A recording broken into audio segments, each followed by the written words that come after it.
Welcome back to the channel. Or if you're new here, I'm Jack, I'm an accountant and I'm based in London. And today we're going to talk about how and why you should be starting a blog. You can find loads of further information in my blog, which is linked down below, called Simple Productivity.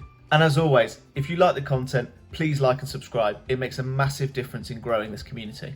This video is going to be split into two main parts. The first being objective-based tips. These are things that I think will help any blogger to get started. And the second is subjective opinions that are my personal opinions on how I would do things differently next time and the benefits that I've already gained from blogging. Jumping straight into point one, I'm a massive advocate for doing your research and finding the right platform. If you don't do the research, it's very likely you're going to make your life more difficult than it needs to be when it comes to blogging. There are fantastic resources available.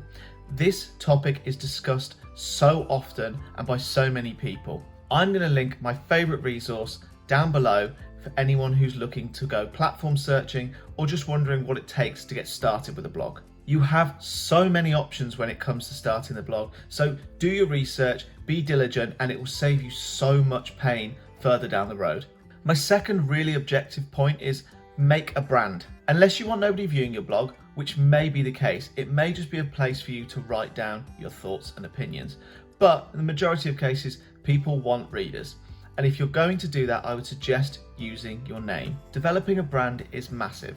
My name for my blog is Simple Productivity, but my YouTube channel and the URL where you can find my blog is based on my own personal name. This means that whenever somebody Googles your name, they're going to find the content that you have produced. I've got a book recommendation at the end that I think will be really helpful for people who are looking to build a brand or are looking to expand and share content with others.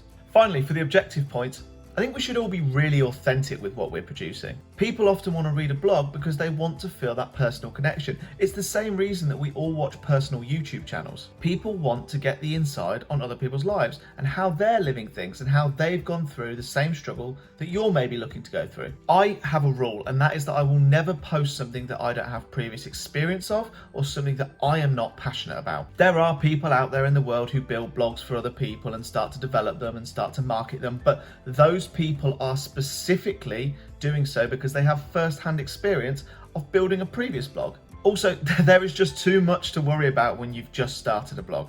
You should make sure you keep it as simple as possible. If you're not keeping your content simple, you're not keeping it authentic to something you know and love, then you will find it really hard to write about the topic and probably you won't continue. My main example of this is where people choose to blog about things that sit within the money sphere where they can get the best advertising.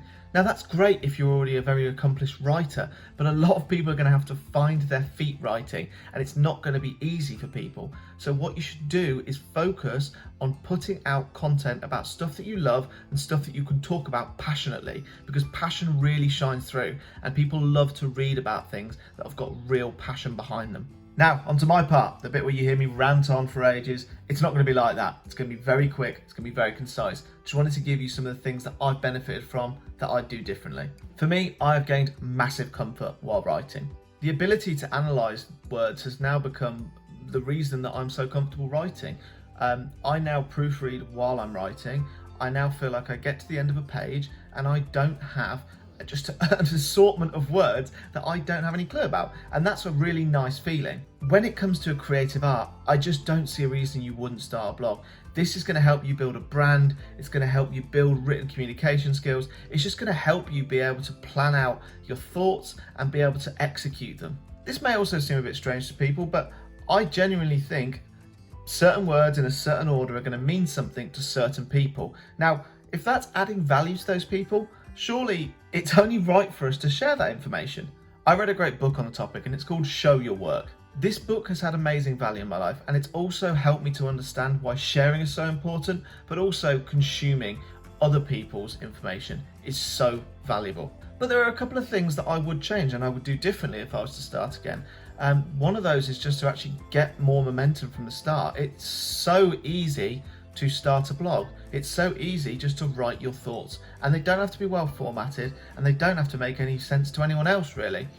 But just start writing and the technique will develop. If you're expecting your blog to blow up and it to be massive overnight, then I think that's probably a little bit of an unrealistic expectation. I'm just producing content now because it's content that I want to write about, that a few people have said to me they find valuable. And for me, that is massive. I look back now and I'm so glad that I started, and I'm sure you will too. So if you've taken value from this, thank you very much for listening, and I'll see you in the next video. Cheers.